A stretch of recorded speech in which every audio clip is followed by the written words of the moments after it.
There's a new brand in town, it's called Polestar, and this is its first cab off the rank in Australia, the Polestar 2. Hailing from the land of my forebears, Sweden, it's the Scandi equivalent to the Tesla Model 3 and Hyundai Ioniq 5.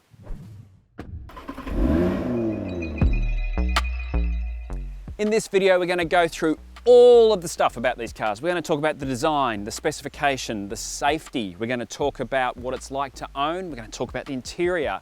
And, you know, when we talk about the interior, there's a lot to talk about. This is such a cool car. Before we go on though, make sure you hit subscribe. If you like this video, make sure you give us a thumbs up and hit the bell button so that when a new video pops up, you get a little notification. We're going to chop this video up into chapters, so here on YouTube you'll be able to see all the chapter markers down below, so if you can't stand my prattling, you can just jump to the bit that you want to see. And as always, get involved in the comments. We love talking to you guys. So Jez, Pete. Polestar's not really a new brand, is it? Well, not as a badge, it's been around for a few years. Well, in 2013, we had the V60 and the S60 Polestars here in Australia, didn't we? That's right, which was actually a test project which started in Australia, so they could work out, is this something we should do globally? And it was successful, although limited edition, but yeah. They went for it. They were really cool, weren't they? And then Volvo kind of went, no, we're going to do Polestar as its own brand rather than a sub or, you know, like an AMG M style brand, and they came up with the Polestar 1, which was very cool, but it didn't come here, boo. No. Because it was left-hand drive. Limited edition. Limited edition, double boo, but it had 1,000 Newton meters of torque, but it wasn't actually an EV, was it? It was a hybrid. Yeah. Yes, so they kind of built that before they then decided, no, we're going to go fully electric, and then Volvo said, oh, we're also going fully electric. But Pete, did you know that the Polestar 1 was originally a Volvo concept called the Coupe concept? I did know that, but how cool, I mean, who cares? It was cool, wasn't it? A very cool looking thing. Going to be like an S90 Coupe, I think, and then they said, oh, that's not going to make any money. So we'll make it in limited edition. Okay. In a bespoke factory in China we're not going to use again. Yeah, okay, all right. Sure. But Pete, did you also know that the Polestar 2, that was also originally a Volvo concept called the 40.2? I did. Oh. And it was unveiled next to the 40.1, which became the XC40. From Volvo, yes, okay, smarty pants. But look, regardless of who originally designed this car, it is now a Polestar. And we think the design, well, I do. Maybe I need to go to Specsavers. I think it looks great. You can go with we on that one. I think this looks amazing. I just love, well, it's clearly a Volvo with the headlights. Yeah, the Thor Hammer DRLs there. Can I stop you there? It's Hammer of Thor. That's how you say it. Okay, all right. But look, it's not shouty. It's actually relatively clean in terms of the sheet metal, but it's that kind of Scandinavian, simple yet stylish approach. Now, as you'll notice, we have two. So why do we have two? Because there are 3 trim grades, and this is 2 of them. And well, let's give you a quick overview of the range. There are 3 models in the Polestar 2 range, which goes on sale in January 2022. It starts with the 59900 standard range single motor that's priced identically, and not coincidentally, to the cheapest Tesla Model 3. Both single motor Polestar 2s have basically the same spec. You get 19-inch alloys, LED headlights, heated front seats, cloth trim with 3D etching, 8-speaker stereo, built-in Android Automotive, front and rear parking sensors, dual-zone climate control, keyless entry and start, power tailgate and a tyre repair kit. There is no spare. There is also the $6,000 Plus pack, which throws in a massive fixed glass sunroof, Harman Kardon branded 13-speaker stereo, wireless charging for your phone, WeaveTech vegan upholstery and heating for the rear seats, steering wheel and wiper nozzles. The standard range single motor combo means you've got front wheel drive with 165 kilowatts and 330 Newton meters. The long range comes with the bigger battery and a 5 kilowatt power bump, while the dual motor packs 300 kilowatts and 660 Newton meters. And my car is the long-range dual motor, the flagship variant that's priced from $69,900. It's finished in thunder grey metallic paint, though your eyes may have been drawn to those golden brake calipers. They're part of an $8,000 performance pack that brings 4-piston Brembo brakes up front, 20-inch forged alloy wheels, and manually adjustable Erlin's dual flow valve dampers. The tyre valve caps and seat belts are also presented in what Polestar calls Swedish gold. Down at the bottom of the range, you'll crack 100 kilometres an hour in a handy 7.4 seconds, and the WLTP range is 440 kilometres. Being an EV, you get just the one gear to take you to a theoretical maximum speed of 160 kilometres an hour, and you can tow up to 1,500 kilos with a brake trailer. Charging is via the 11 kilowatt onboard charger for home or emergency 240 volt power supply, while the 400 volt system can cope with the 150 kilowatt maximum charge available. On this car, the 69 kilowatt hour battery is made up of 24 lithium-ion modules, whereas the long-range cars have 27 modules and will charge faster on a public charge station, reaching 80% in 35 minutes against the smaller battery's 40 minutes. Conversely, with a wall box at home, you'll be done in 7 hours on the smaller battery, while the bigger battery takes 8 hours. Pete, pretty sharp pricing, 59,900 starting point. That is exactly the same as the base model Tesla Model 3. Well, yeah, but it's come at a cost. It has. Safety.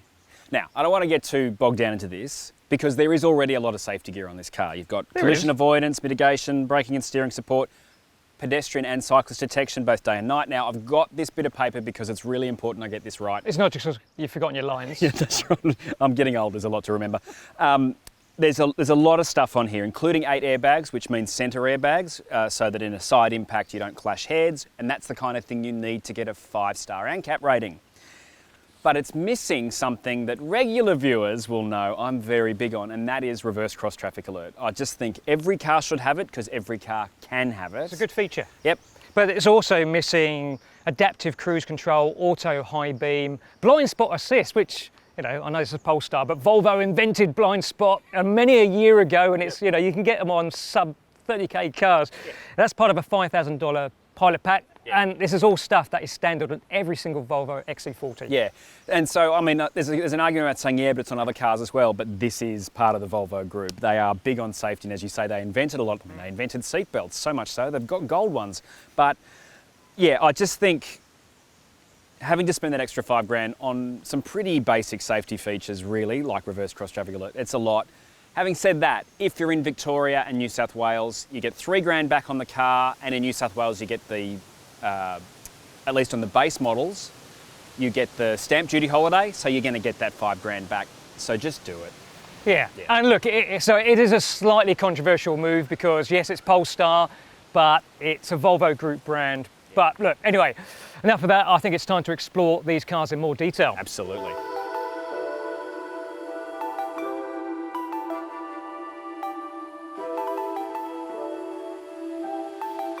This is fantastic. I'm actually quite excited about this interior. I mean, I know it's a bit sad to say, but look, I think the XC40 interior is really Scandi cool, and this is like next level. It's, yeah, the fit and finish. I mean, yeah, should I dare say Model 3? It's sorry, sorry, Teslarati, but you know. You know what I think about the Model 3 interior. It's just stuff put in a car. There's so many nice little highlights in this. Now, you've got to remember that this does have a couple of options on it. It has both. A couple? Yeah, all of them. It's got the Plus pack, and it's also got this beautiful Napa leather. Like it's so lovely, isn't it? It's just supple. It's you just want to keep caressing it. Yeah, you do. And that's a bit gross. Yeah. But it is, not all Napa leather is made equal. I think you'll agree. And absolutely. This stuff is the business. Yeah. There's some nice wood in here. Very Scandinavian. Very Scandinavian. That light colour. Lots of recycled, upcycled stuff in here as well. So there's a whole commitment to sustainability. We've heard all that before from car companies, but they're willing to put their money where their mouth is, and there's a sustainability declaration on their website about what Polestar has done and what's recyclable and what's upcycled and all of that. And you can kind of feel that in the materials. Also, this has got this massive glass sunroof. I despise massive glass sunroofs, but it's here. And there's a Polestar logo up here in this roof-mounted console thing, and there's a reflection of it in the glass, so you can see it at night. It's all lit up. The wireless charging tray is not standard. Yeah. I mean, come on. There are 2 USB-C ports in the front here, 2 more in the back.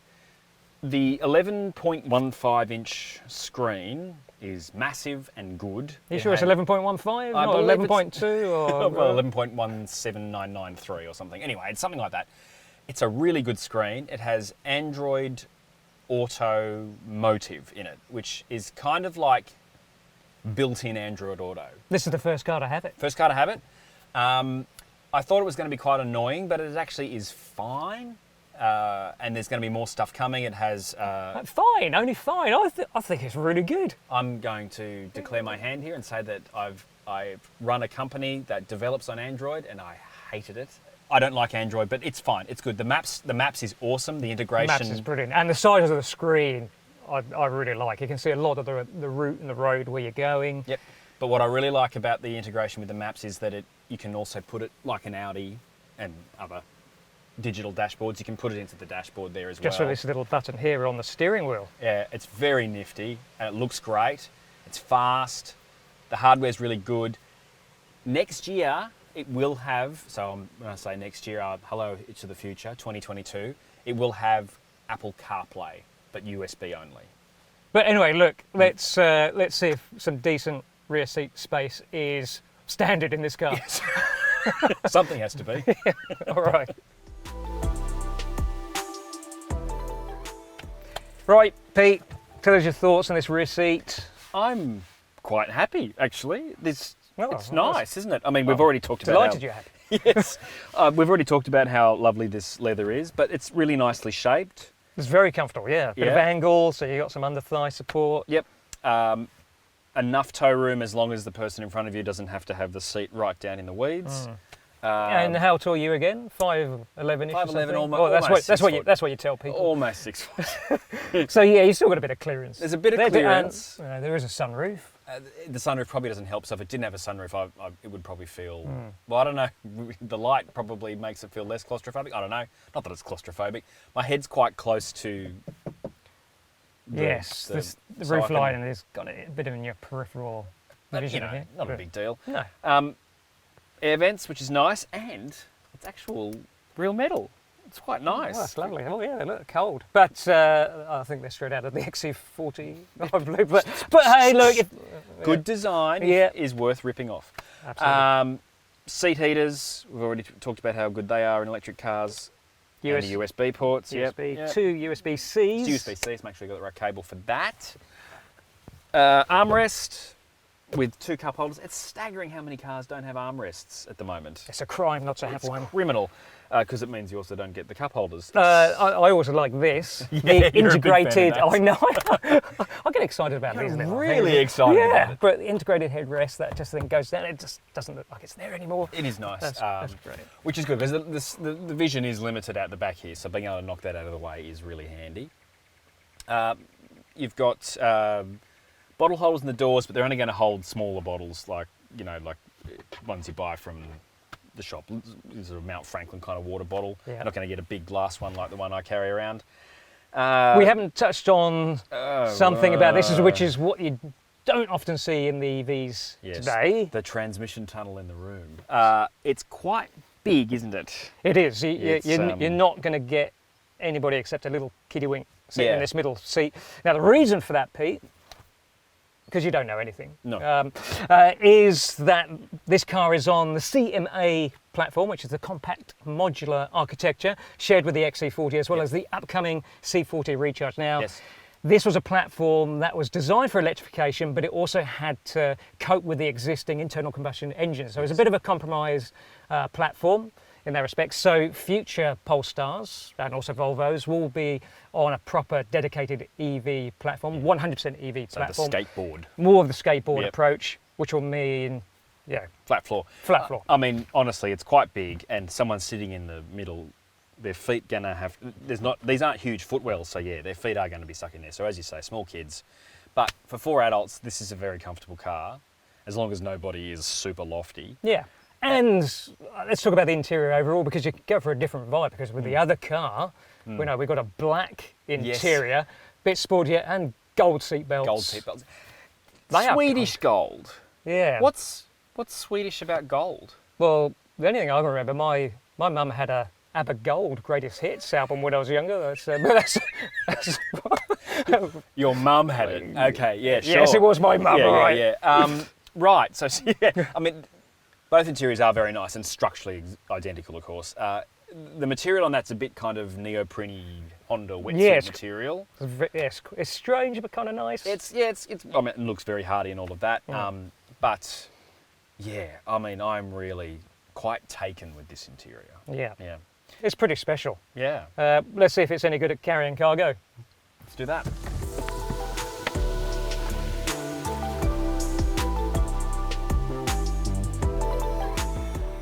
We're standing at the back of the car because we're going to talk about storage, because there's a reasonable amount. It's a family car, you need it to be practical. Absolutely. You can put stuff on the roof if it isn't a glass roof. 405 litres. That's reasonable. Not as much as a Model 3, which has got a longer boot. But... Yep. But some clever stuff, and I believe very handy. And nicked from the Volvo XC40. Which it's very closely related to. Yeah, but if you're going to nick something from Volvo, I mean, that's good. And you've got these lovely shopping bag hooks. If you're going to nick something good, absolutely right. And I like the way you divide the space. That's very cool. Further division can be found under the floor. So included in that 405 litres is 41 litres under there with your charge cable. A couple of nets and things. Ski port. Ski port. XC40. Who actually uses a ski port? Hey, Tell me in the like comments. skiing. Yeah, but like, do you actually use a ski port? No. No, you don't. No. When you put the seats down, you get 1095 litres. So that's pretty good. I'm guessing you can get a decent sized flat pack in here with everything down, which is quite nice. So yeah, look, it's not outstanding, but it's pretty good. But wait, there's more. There's more. It's the Frunk. Well, when you said there was more... Yeah, okay. I think it's 35, 40 litres or something. It's like it's more than you get in the Ioniq 5 all-wheel drive, but not as good as the rear-wheel drive Ioniq. Not as big a space as the Model 3, which is at 88 litres and properly useful. But unlike the Ioniq, there's no lid thing that you've got to lift up for it, as well as the bonnet. And look, and under here, mobility kit. That's very neat. Yeah. Now, Jez isn't being deliberately vague about the litrage. The spec sheet says 35 to 41 litres, and we can't tell the difference in size between the two cars. So he has done his homework. Anyway, enough about storage. Enough about storage. I think we should go for a drive. Drive time. Drive. Let's do it. Yep. Well, as it happens, I'm driving a very similar car to you. I've got the long-range single motor, which means it's front-wheel drive, and as we've already said, 170 kilowatts, 330 newton meters of torque. This is the softer of the two, as you're well aware. Look, this is a very comfortable car. It's very easy to get comfortable in it. The seats are great. I really like the steering. In this car, I like the steering in the firmest setting, so there's 3 settings. It's pretty kind of one finger light in the lightest setting. And I like the one pedal operation set up to its highest, but there's no driving modes or anything. So you want to make sure if you're Polestar that you've got it right first go. And yeah, it's really good. Obviously being the single motor with the bigger battery, it's slightly heavier, but is very much, it handles and rides really well. I mean, the ride on these, it's quite something. Well, before we go into that, I want to hear more. Like, you've got one less motor than I've got, because I've got a rear motor as well, and I want to know what your acceleration is like, because that's an important part of EVs. It is. Look, I think it's what you'd call swift. So it's about 7.5 seconds to 100, give or take a tenth. So off the line, it gets moving, and then, that initial urgency kind of calms down. But, you'll rip people off at the lights, no drama with it. You're not going to get that earth-shattering kind of, and really fast EVs. People get quite emotional when you accelerate. This will just get people going, "Ooh, that was quick." So it's kind of the same 0 to 100 as like a Fiesta ST or an i20N, a car like that. Yeah, it's a small hot hatch. Yeah, I believe it's about 7.4 seconds, according to Polestar. So my version does 4.7 seconds. So that's quite a gap, and it feels quick. Well, if you're going to describe yours as swift, I don't know. I mean, can I go rapid? Is that sufficiently higher level? I mean, it's quick. I don't know. Look, we've driven a few EVs, and the Ioniq all-wheel drive, that's a 5.2 second car, and that feels really quick. Tesla Model 3, even in the base model, feels quick. I think it's 5.6 seconds. So yeah, I mean, I think there's a number of Tesla owners of particularly their faster models that kind of go, might go 4.7 seconds. That's not much, but I can tell you for your typical owner, this is a quick car. Yeah, and that's what I like about that one. It's got plenty of performance, but it's not neck snapping. I like the way that the torque feeds in. It's not just this instant kind of bang. It feeds in and it's really comfortable and doesn't kind of get away from you. It's instant, but it's linear. I'm surprised that there is actually no drivetrain modes, as with some other EVs, where you can change the response of the throttle pedal. But I do just like this sort of set and forget setting that they've got. And yeah, the regen brake, and I'm with you, standard is the best to have the most aggressive regen, because it's still not that aggressive. It's probably slightly less so than Model 3 actually. And yeah, I mean, come on, tell me more about what you think of your ride, because this one, which is on the Erlins dampers. Erlins, have I said that correctly? Is that the right? Because it's got the umlaut. So. Erlins. Anyway, Erlins dampers. Now, apparently 22 settings, which is manually adjustable, so you can't press any button to change the damping. So it's basically whatever you've had set in the factory. If you want something different, you've got to go to your dealer, pretty much, get them to jack the car up and play around with the suspension, change the setting on it, which it sounds like that's a lot of hassle. But I said, whatever this default setting is that you get from the factory, don't know what it is, but look, it's stiff, but the damping is so well judged that it doesn't crash. There's actually a reasonable amount of compliance. It's comfortable. It's sporty sedan, like kind of sort of ride quality. I could live with it easily. Yeah, but the damping on this is also so well judged. I mean, look, I think car manufacturers have taken a long time to get their heads around how to do a proper ride quality on an EV. They're either too firm or they're too soft, and they're having trouble dealing with the way the weight moves around in an EV, whereas this just feels great. And I think this car, and particularly the faster one that you're in, that's the first one I felt comfortable pushing. Like I didn't feel uncomfortable in it, because I just felt the grip was there, and the way the drivetrain works with the way the drivetrain works against the road, and the way the tyres work. I just think the whole chassis has been really well thought out. I'm really impressed with just the ergonomics of this car. Some EVs, again, they just do dumb stuff. Like you need a YouTube tutorial to open the glove box in a Tesla, and you shouldn't need that. In this, you just pull a latch and it opens. Everything is simple to use. The Android Automotive thing is really good. I love the digital dashboard. In the normal mode, it's very sparse. It just shows you whether you're using power or charging power. But then when you press the button, you get the Google Map inlay, like in the Audi Virtual Cockpit. The wheel feels nice. The seat's comfortable.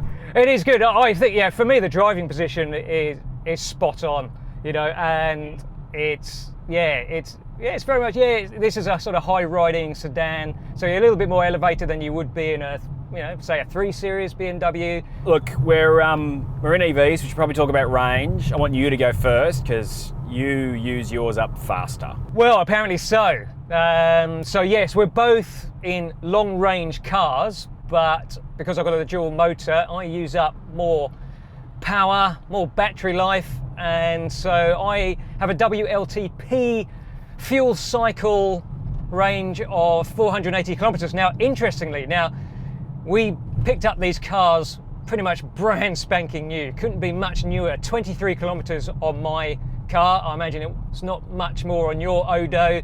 Now, yep. I was at pretty much close to 100% battery life, but only 380 kilometers estimated range. So that's 100 down on the WLTP. Now, we know that WLTP is just a bit of a reference point. It's lab derived, but that's still quite down. So it's interesting, or it will be interesting to see whether once this car's been running a bit more, whether that actually goes a bit higher eventually, because yeah, sub 400 is not ideal for me. Yeah, to me that felt like a calibration issue. So when I picked this one up, so this is the single motor long range, so 540 Ks I think it is. And I picked it up with 97% and it had something like 440 on it. But as we've used it more, I'm down to 59% and it's got 260 left. So while that's not bang on 240, it's within a reasonable kind of tolerance. But look, I drove this car for 140 kilometers yesterday for a drive of very mixed driving. It was in rush hour traffic. There was some performance driving, and I ended up using over 140 kilometer drive, 170 kilometers of battery range, which, you know what, so 30 kilometers over, but for me that's actually pretty reasonable. That gives me quite a bit of confidence with range. Now you did some performance driving. Tell me about the brakes, because you've got the big Brembos on yours. Oh yes, we got the big boy Brembos up front. Now, yeah, stopping power is really, in fact, I'm just going to have a little go. Yeah, okay. They pull this car up very quickly. What I would say is not so good is the brake pedal feel. It's not that easy to modulate. It's quite stiff, bit wooden. But you can actually kind of bypass that because of the regen brake. And if you have it in the standard mode, the most aggressive, you can just lift off the throttle as you're heading towards a corner, and you basically get this trailing brake effect. And yeah, you just got to come off the throttle, go through the corner, back on the throttle, easy. And then you get that, in this car, this lovely rapid acceleration. Oh, there we go. Oh, it's very addictive. I think it's a very maturely engineered car.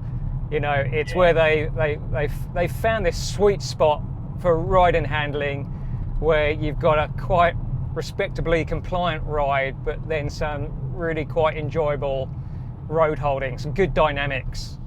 Polestar is offering a 5-year package with unlimited kilometre warranty and roadside assist. Servicing is every 12 months or 20,000 kilometres, which is very generous because it's also free. The battery warranty goes for 8 years or 192,000 kilometres, which is roughly the same as Hyundai and Tesla.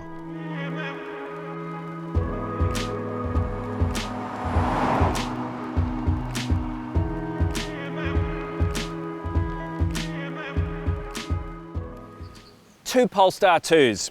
One fast, sporty, pricey. This one, comfortable, still pretty quick, but long range. What have we learnt?